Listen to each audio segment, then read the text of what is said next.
welcome everybody, and welcome to this panel session.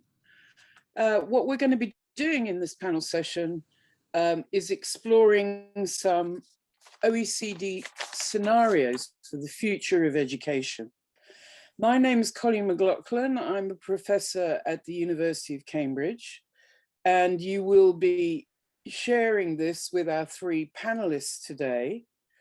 And the panelists are Andrew Nye on the right of your screen, who's head of new product development at Cambridge Assessment English. Rafael Campos, who's institutional director and academic director at the Aliat Universidades Mexico. Sergio Juan Gomez, who is head of the English department at a bilingual central school in Spain. So in the chat, you will see that you have got the scenarios so that you can see what they are. They are four likely scenarios for the future of education. And one is about the idea that schooling will be extended. One is about education being outsourced in different ways to different elements of society. The other is that the school walls, in a sense, come down more and schools become learning hubs. And the last scenario is one called Learn as you go. So it's hoped that the scenarios will enhance your thinking about education. They help us to focus on what it is we're going to do. So you've now got that link in the chat for you to have a look at the scenarios. So before we get to the specific scenarios, we're going to have a session where we talk through some questions prompted by these scenarios. And each panelist is going to take the lead on a question, and the other panelists are going to join in as we go along. And then we will end, we hope, with your questions and your comments. Those of you who know Zoom will know that at the bottom there is a Q&A button right at the bottom on the right. If you press that and you enter your questions or comments in there as we go along, you don't have to wait till the end, then we will select some of those questions as we go along. So very welcome. I hope you enjoy this session. I hope it prompts thinking, which is what it's designed to do. So I'm going to begin with a question to Rafael. And the question is, what recent trends and events in education do you see as helpful to education or pernicious? Rafael, would you like to kick off? Of course, thank you for the invitation. It's a pleasure to share some ideas about the Mexican perspective.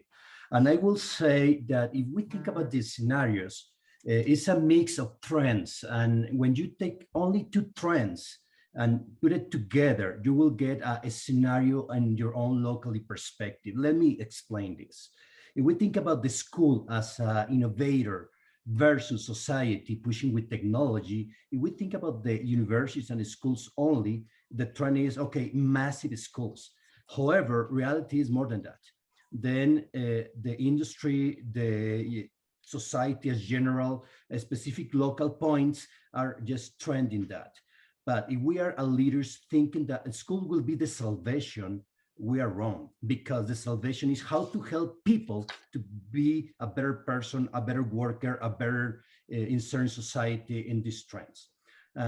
Thinking about personalizing or massive education, that there are other trends. I will say technology with these online hybrid technologies is helping us a lot. And then the technologies will say, now we have the solution, hybrid education, online education. But on the other hand, we have the personalized faculty saying, I need to touch hearts. I need to feel the people. I need to push them to be a better professional. Then again, it's no one size solution. I am present now with you because technology, and maybe I'm not able to see you in the face, but at this moment you are seeing my eyes and you can see that the telling you the truth. Then when we're saying this, we can mix personalized education through adaptive learning, because technology allows us to see who you are, what you're doing. But on the other hand, we want to have this socialized. I will take another example. You need to focus about the working field and then prepare the students for that. But we are not working machines. We are people that needs to enjoy life, to need to build family, that need to build our countries. Then when you mix both, again, you will find that in one hand, you will have, okay, let us prepare for the working of the future, robotics, new technologies, the research on the fields of the sea and the space.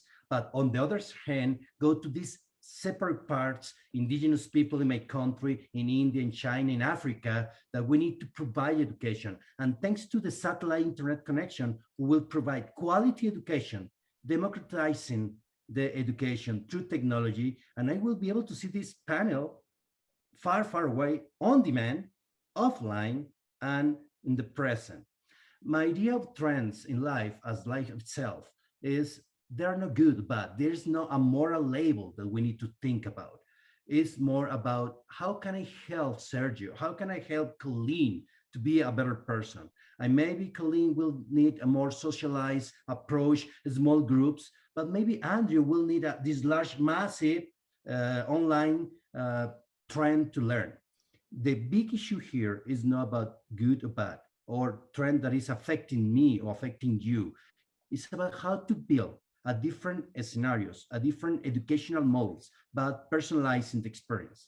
And again, we as humans, we are social animals. We are, let me go up, we are angels. That means we are somebody who needs to raise from a natural perspective to a transcendental perspective.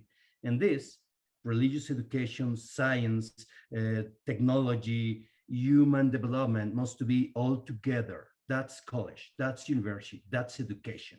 And seeing life in this perspective, each trend, for example, the pandemic area is helping us to be connected to technology. It pushed us 5 years ahead. But on the other hand, we need to go back and see, I need to see my family, I need to hug them, and both of them are education. Closing up, the trends are challenge that will help us to grow up, to develop, to expand, because education is to pull out your better self in society, in intelligence, in your own work field. Thank you, Rafael. So to summarize, and maybe I hope not distort what you're saying, the mix of the technical advances we've seen, but the mix with the human and the social aspects of learning. Andrew, Sergio, any comments to add to that? Sergio, go. Okay, well, thank you very much for this opportunity, first of all.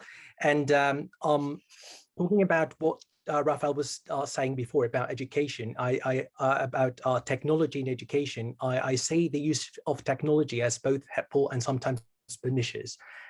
For example, I think that technologies and digital devices or applications are useful tools, but when used with a learning purpose in mind, that can be an autonomous help for both educators and students. And thanks to technology, we know that it's easier than ever to access, gather, analyze, present information, and enhance the learning experience as a whole. But on the other hand, an over-reliance on technology can also be dangerous, because technologies are sometimes seen as a solution to many or most of the problems that education faces today. And for me, it is only a tool. It is a very useful tool when used appropriately with a learning purpose in mind, but it's only a tool. It is an excellent means, but I don't think it's an end in itself. That was, I think, demonstrated through the pandemic in certain contexts. In my context, for example, the so-called digital generation, when they were on lockdown and they were receiving remote education for 3 months, when they came back, invariably also some of like my ex-students who are now at university, they all invariably said that although technology had helped them to not to sort of lose that time, they also wished to go back to school and have that social interaction that schools and universities provide. Thank you, Sergio. So reinforcing that issue about the technical and the human have to be mixed in a way. Andrew, anything?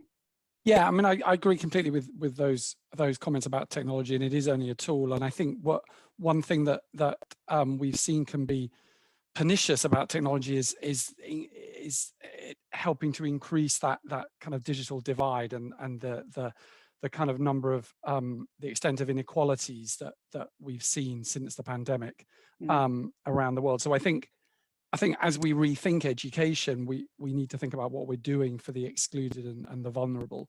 The other thing that I'd say, I mean, I completely agree with what Raphael was saying about, don't just think in terms of schools exclusively. And I think for me, one trend that we've seen through the course of the pandemic is around the kind of engagement that we've had with parents and communities around the world, and how that can be built upon. And I think there's an interesting question about what role communities have in accelerating the learning loops that schools are involved in.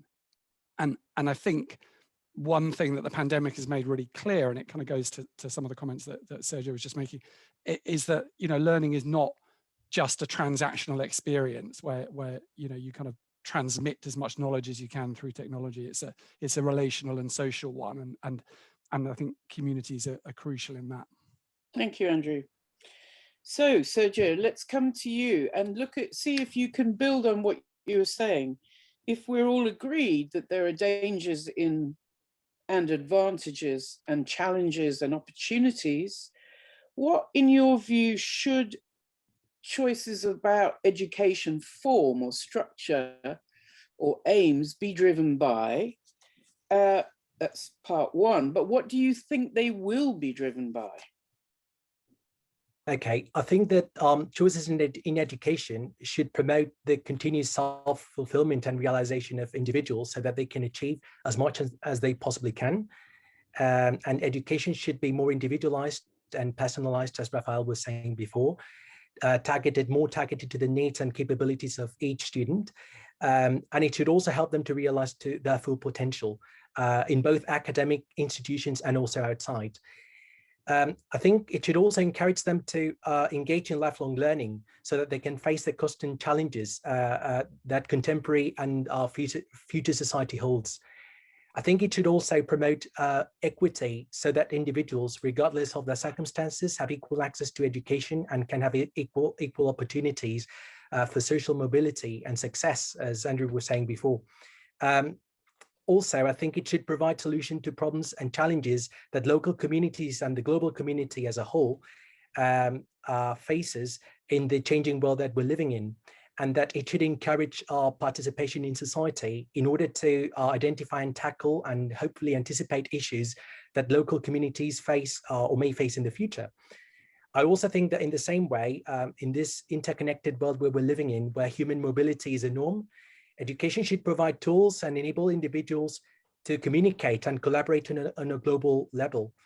And I think it should also, as Raphael said before, provide access to the labor market, which is constantly changing, so that individuals can improve their economic prospects and so that they can acquire the skills that are required in the 21st century. Many of them we've talked about in different sessions during this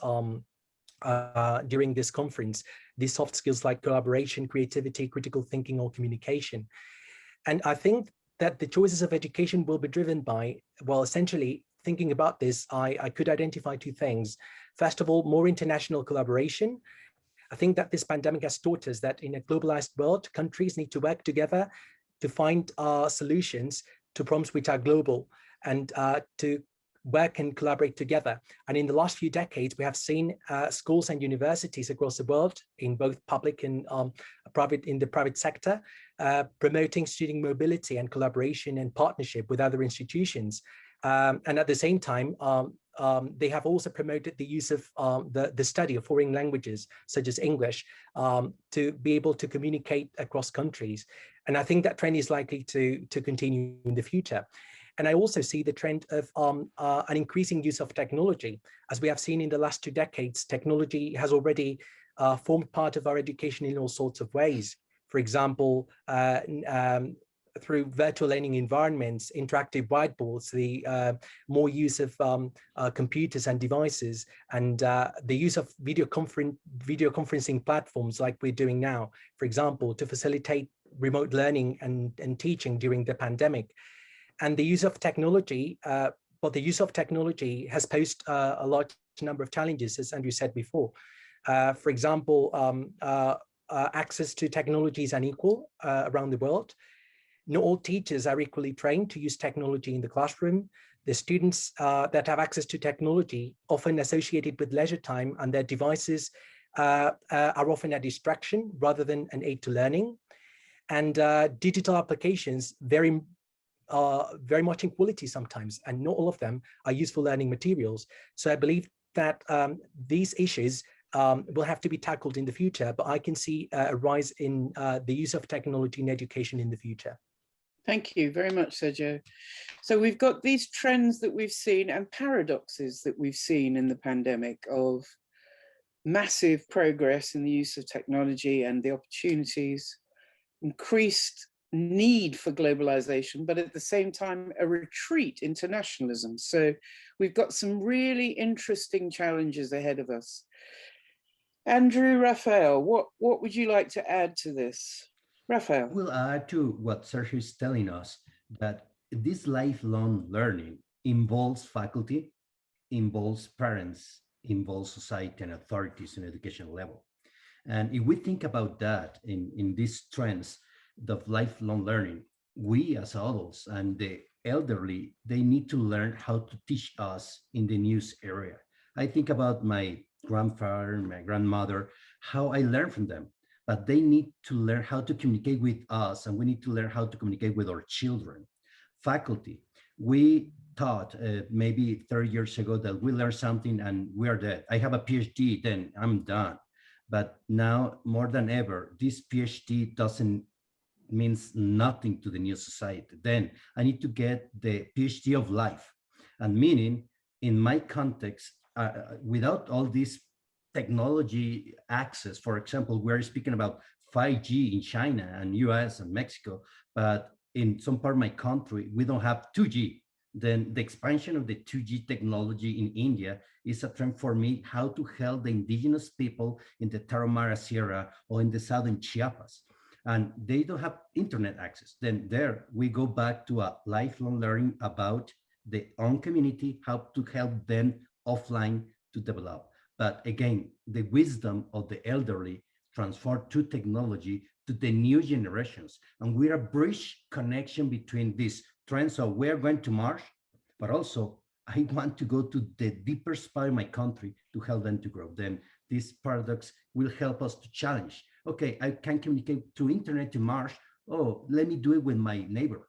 Let me do it to my own indigenous areas here in my country. And again, technology will be, as Sergio said, an habilitator, as Andrew remarked, a piece to go to the other side. But don't forget your own environment, society, and needs in the earth, trying to think about the far, far away future. Faculty, teachers, elderly. Thank you. Andrew. Yeah, one thing that I'd like these choices to be driven by is a kind of imaginative debate, national, global debate about what education is and what it's for. And we've seen a lot of that during the pandemic, which is great. There wasn't, I don't think, nearly enough of that before the pandemic struck. But, you know, what is it that we're developing students to do? And Sergio talked a bit about that. You know, obviously the world of work and society is changing at a massive pace. We all know that. But I think that debate and engaging as many people as possible in it is crucial. And the one group of people who must be involved and engaged in that debate are young people themselves, because I think they have to be part of this conversation and their voices have to be heard. How do learners want to be assessed in schools, for example? I mean, how often do we ask them that? So that would be my number one choice. Let me get clear what your number one is: involvement, engagement of young people and others. Yeah, I mean, as many people as possible, as many stakeholders as possible. Okay. Yeah. But young people especially need to be part of that. So having that dialogue about education. Yeah. Okay. So some real challenges in what the panelists are saying there about equity, about the importance of context, about the dangers of polarizing. Do we need PhDs? Yes, because we need vaccines very fast. Do we need other people who are working in different ways? Yes. So a very interesting, almost like we're in the middle of a dynamic mix of things. And as Andrew's finished by saying, if that contributes to a serious conversation about the purposes of education, fantastic, with all the stakeholders. Let's go to the final define question then. And Andrew's going to take this. The question is, what are for you the key issues at the moment in education? Sorry, okay, Andrew, can I invite people to contribute to the questions, the Q&A? Keep them coming in. That's great. Thank you. Sorry, Andrew. Yeah, so first thing I think is, how can we encourage more innovation in education, and how can we create the conditions where schools and teachers are allowed to and are able to innovate and flourish? And we know that schools exist in a system that is conservative by its nature, but you know, we've heard a lot through the SHAPE education events that Cambridge Assessment runs together with Judge Business School, that you know, parents say that they want teachers, they want schools to be more creative, more imaginative, but then they say, but not with my child. So, you know, how do we get past that? How do we get more innovation into the system? And I think innovation typically comes from outside the particular sector in question. So what can education learn from other sectors? For example, the software industry. How can we make education more agile, more modular, more iterative, more kind of trial and error, things that are everyday experiences for people who work in the startup space, for example. We know, again, we've heard a lot at our SHAPE education events about how our accountability structures work towards compliance rather than innovation. So how can we figure out a way to make more lateral accountability possible? How do we get people out of their silos and working in more cross-functional ways, more collaborative ways, and in that same way, interdisciplinary learning and education would be a great thing to do more of. And I think it's a really important message that educational change needs to be a collective effort. It's easy to think that we're all powerless to do anything about creating more innovation, but lots of positive changes are possible through this kind of collective agency.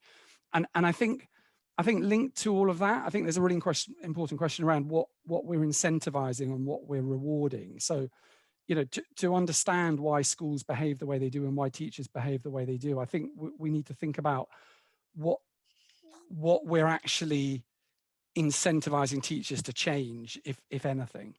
And the last point I'd make is about what role we want technology to play in education, which links to that first point about innovation.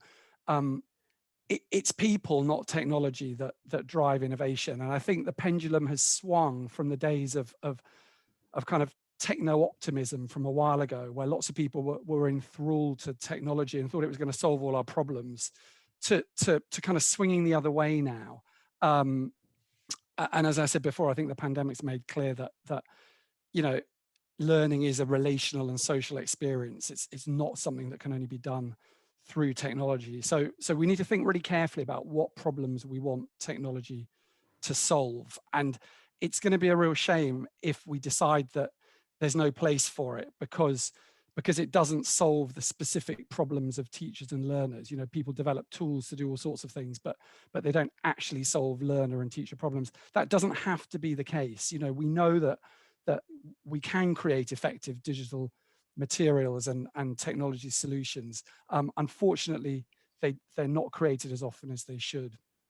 And I think just the final point on that, I think that we've seen lots of schools during the pandemic embrace new tools, but they often haven't embraced a new way of learning. And I think if we want to encourage learning to happen in educational institutions in the same way that it happens in real life, if you like, then we need to think about it differently, because I think there's a kind of disconnect between what happens in schools and what happens in real life outside schools.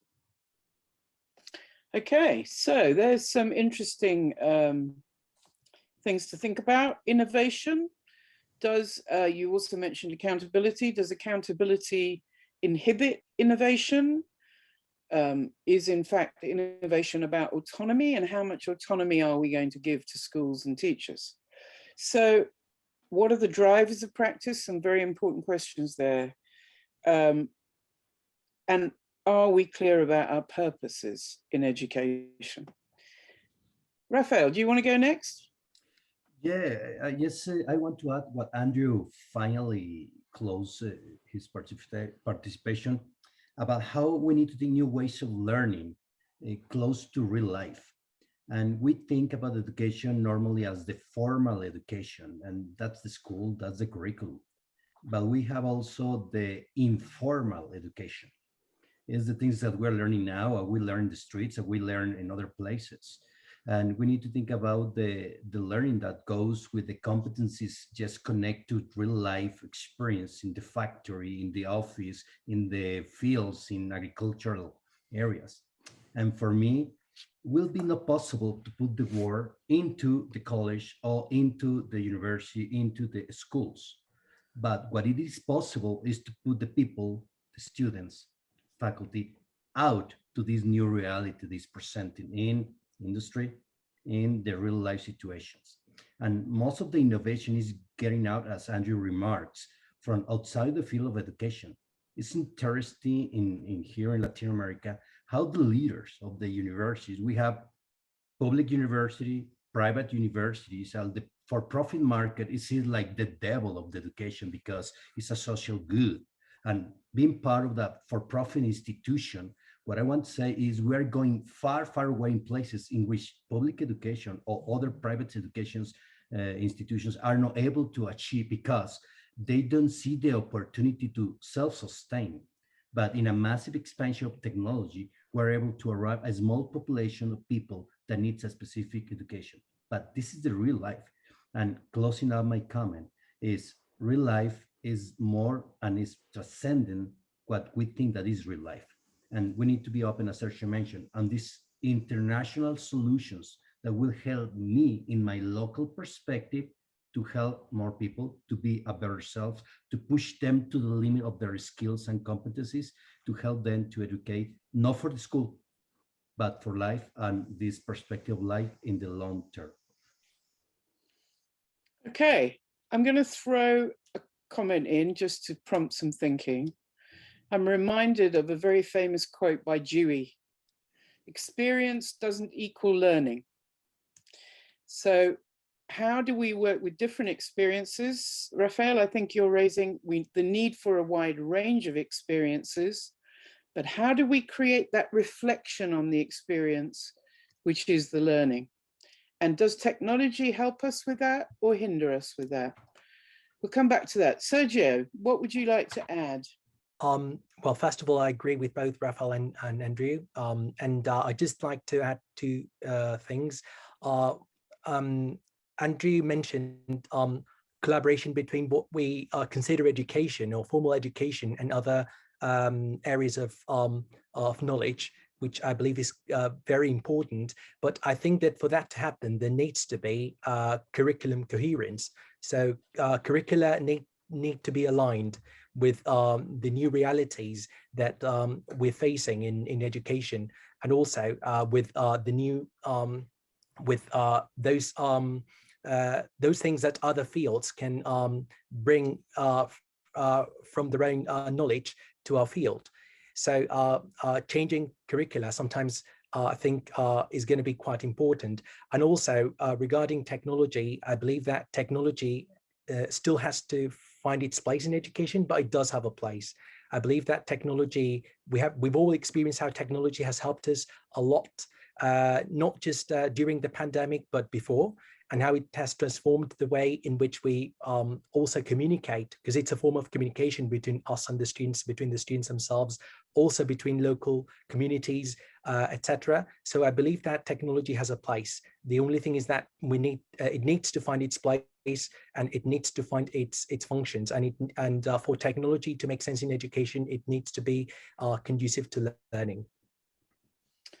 Thank you, colleagues. That's some full of rich ideas here. So to try to summarize some of the themes that I've heard, one is technology has been revolutionized, schools have been revolutionized, learning has been revolutionized, but it's not either one of those of itself that is the answer. It's working through the purposes, being clear about the purposes, remembering the global, the local, the human, the relational. Okay, so in your comments, you've all touched on these scenarios in many ways. Let's now ask you, in a sense, it's a false choice maybe, but which of these scenarios do you think is the most likely and why? Sergio, do you want to start? Okay, I believe that scenario 1 is the most likely because formal education and learning. Can you say what that is, Sergio? Sorry. Yes, scenario 1 is schooling extended. I believe that it's the most likely because formal education, learning institutions and teachers continue to play an important role in the 21st century. And schools are not just perceived as learning hubs, but they also perform a very important social function and a key element to social cohesion within our societies. Also, I believe that schools are also perceived as important places for childcare by parents who are working. And also scenario 1 contemplates important changes, which I believe that we are already seeing in education and will continue to take place in the future. First of all, more international collaboration between institutions and more technical advances that promote individualized learning and more flexible learning inside schools and also outside academic institutions.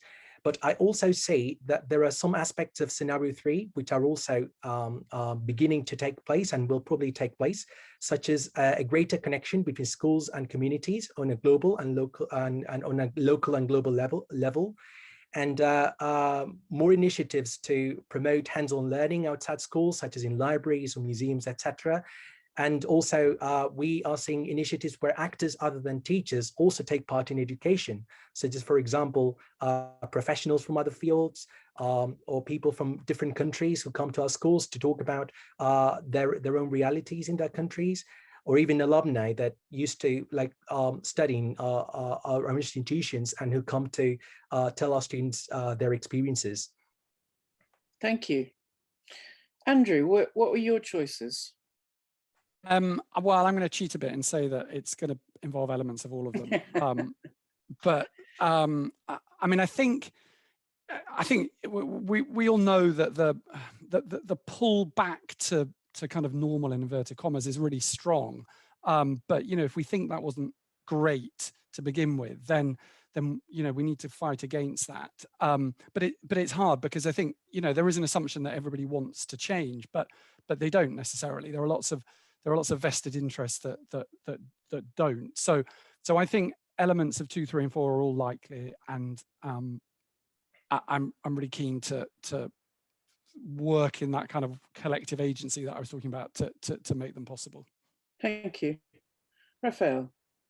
Well, I agree with Andrew about the mix of things, but if I think in a regional area, concretely in Latin America, the governance will start pushing more schooling extended. That means with a social perspective, we'll be pushing to be more strong. In fact, in Mexico, we have the new legislation, higher education is promoting, we as a state, we want this. It's the first time in all the history of the higher education in Mexico with a law. Then, as a private person in a for-profit environment, I will tell you the education outsourced is a great opportunity to spend, because all these students, they are behind the entrance to the public universities, because the best brains go to the public university, but 90% of the people is rejected. Only 10% of the people goes to the National Mexican University or the best public universities. Then it's a huge area of opportunity for us as a private to support these places in which the government is not able to achieve and to attract people. Then my perspective, as Andrew mentioned, will be a mix of situations. However, according to our own reality, for this reason, it's important to see the global perspective, but in a local environment. I will tell you that as a business, for us, the connection with the new automobile industry, the new connection with the farming, all these new connections will help us in education outsource it with all the technology, go to the factories, go to this online education, connected, the hybrid model, but these faraway places. In the other hand, the State Department of Education will start promoting this school extending, curriculum driven, etc. And again, it's a mix of both the scenarios. Thank you.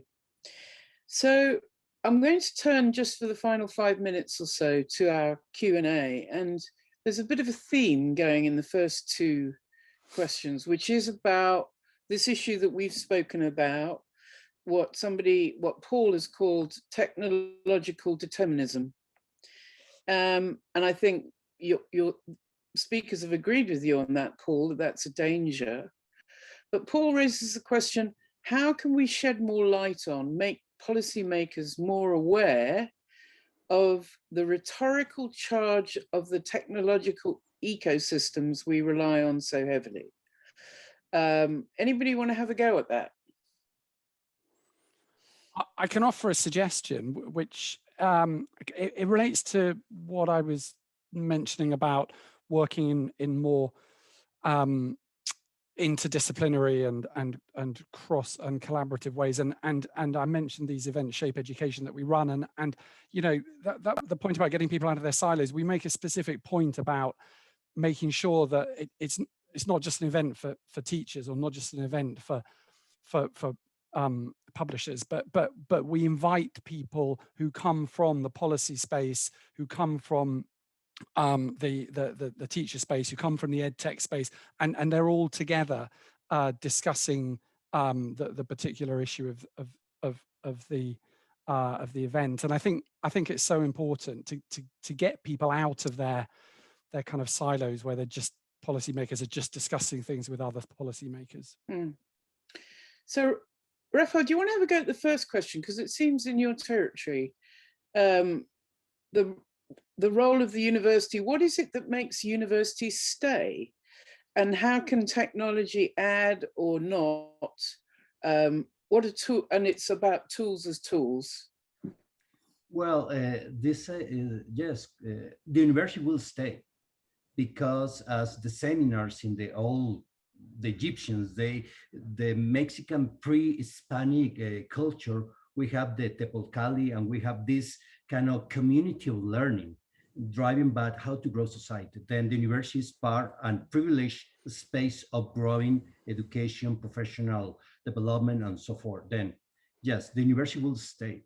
However, technology is helping us to extend university beyond their walls. And I will say that, again, as we are mentioning, tools are tools. In this sense, what we need to focus is in the person and in the society. And for example, maybe some trends, and let me share a simple example, agriculture. The old way of doing agriculture now is helped by robotics, but far connections that helping us to do the hard work there.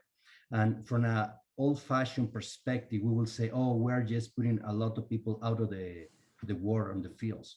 But if you see with creativity, you will say, now we can educate them to expand and to do the harvesting easily, faster, and helping other people. My point here is university and education as itself will start expanding in technological institutions, humanistic perspective, etc. And they will stay. However, the reality will pull the faculty out of the classroom to these new realities that Andrew were mentioning and say, how can we do this better, faster, and for the common good? For me, something important is, for example, I just made yesterday a comment in my family about how we have fields that we cover and fields that we're letting behind. For example, we have a School of Divinity in Harvard and Vanderbilt in Mexican universities, but we're not thinking about how to resolve poverty, department to help to resolve poverty.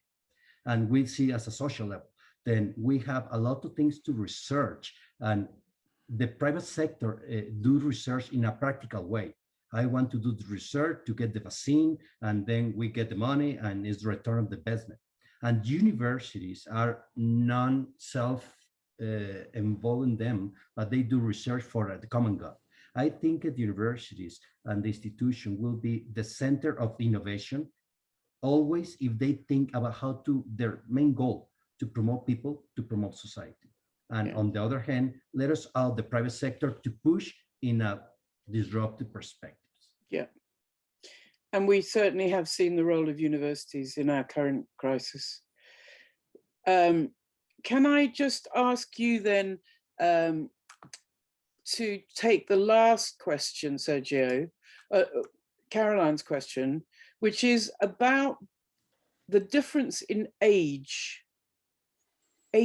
the age range, the needs of different ages in our education system, and have we considered that enough in our discussions? I believe that part of what we call personalized learning has to do with not just ages, but also other factors such as levels, such as context, and the place where the learning takes place. So I believe that according to these scenarios, one of the things that we have to consider is, of course, how all these situations actually apply to each of the scenarios, each of the ages, because of course it's not the same when we talk about university students than when we talk about, for example, my context is secondary students, and they have different needs, but there are also things that they have in common, and which I think we have mentioned. For example, I think we have all mentioned the need that they have to socialize in their institutions with other members of society. Sometimes they're peers, sometimes they're teachers, sometimes members from their community, and how that socialization is conducive to learning, of course, on their own level, but it brings it has an impact. And also, for example, even the role of technology needs to be adapted to the different ages. We can't expect the same results from someone who uses technology in a specific context, someone who's older, for example, someone who's more responsible, say, for example, at university, someone who can, for example, follow a course, a master's course online rather than face-to-face if they choose to do so. Whereas, for example, I'm talking about my secondary students here, technology, we need to really educate our students how to use technology, because it's a very useful tool, but it's a problem for them in many ways, because it sometimes becomes a distraction because they don't know how to use it, and they are usually associated with fun time and play, and they don't see the role it has in their own learning. So those are challenges that we have ahead. And of course, by adapting and personalizing all these things we've talked about to our context, to our students, to the ages that we teach, I think we will have a response for each environment and each age group we talk about. Thank you. Okay, I'm going to draw this to a close now. I want to begin, obviously, by thanking the panelists who've put a lot of time and thought into this, and thank you for that. But I also want to thank the number of you who joined us from your different contexts. Thank you for staying with us. I hope you found that this has prompted your thinking. My sense is that this, listening to our panelists, is an exciting time, full of possibilities, and that we need some things to guide us through that. But mostly we need to be very clear about what we want from and how we can design education systems to meet all sorts of possibilities. So thank you very, very much, everybody. Thank you again.